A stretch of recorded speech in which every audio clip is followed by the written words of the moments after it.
Well, welcome one and all to the new and improved planetphotoshop.com. Make sure you bookmark this site, guys, because we have got a tremendous amount of awesome new content that's going to be coming your way. It's going to be a lot of fun, and I hope you enjoy. But this week, what we're going to do is take this image, and we're going to make it seem as though the light that's coming through this window is harshly shining on the floor and just giving it a little bit more dramatic look. Because it's kind of bland, we're going to make it a little more exciting, or a little more dramatic. So, first thing I need to do is over here in my toolbox, I need to get my magic wand tool, which is already selected, and I'll make sure our tolerance is set fairly high. The default setting actually is 32, but I'm going to go ahead and leave mine here at 35.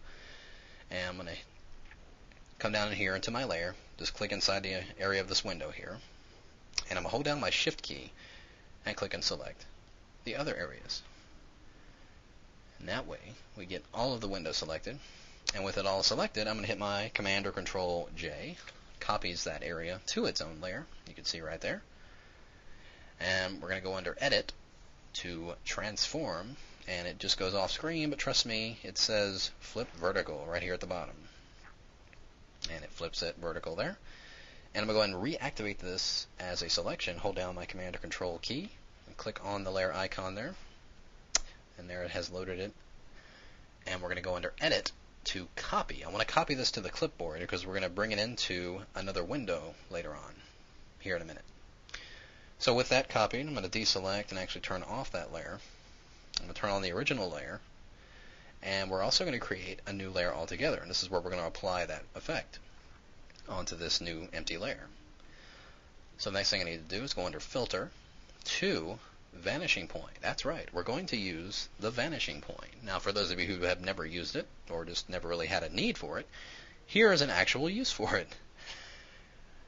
The vanishing point basically allows you to draw perspective grids and to edit your image based on those grids. You can actually do cloning in perspective. You can actually bring graphics in and manipulate them in perspective, and that's exactly what we're going to do here. In this window, making sure I've got my grid tool selected, I'm going to draw a perspective grid based on the plane of the floor here. So I'm going to start in this corner right over here. I'm going to click, and you can see I'm getting a guide here. It basically helps me, draw my perspective grid. So I'm going to go down here. I'm just following the lines of where the floor meets the wall here. Go off document just a little bit there. Click, and we're going to go over here and do the same thing. We're just following that area of the floor, and there's our grid. Now, because I copied that area to the clipboard, I'm actually going to paste it into this window here by hitting my Command or Control V. And there it is right there. And if I drag it around anywhere in this window, you can see it doesn't really do anything, it just repositions it. But if I drag it into my grid, it assumes perspective that grid has taken on. So I'm just going to position this right about where the light would be shining onto the floor there. I'm going to bring up my free transform, Command or Control T, and actually widen this, because the perspective we're going to be looking at this, that actually would be bigger than the window itself. So just kind of bring that out just a little bit there, and that looks pretty good.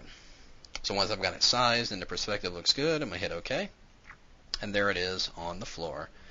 It's not quite there yet. All I need to do now is basically change the blending mode to overlay, because it's on its own layer. We want to make sure that we're doing it on its own layer, otherwise we wouldn't be able to change that like that. So there it is. You can actually see it's blending into the floor just a little bit. I'm going to make it a little bit less harsh by dropping the opacity down to about 80%. And that pretty much does it. You can see we've got pretty accurate perspective of that light shining right in there to the floor.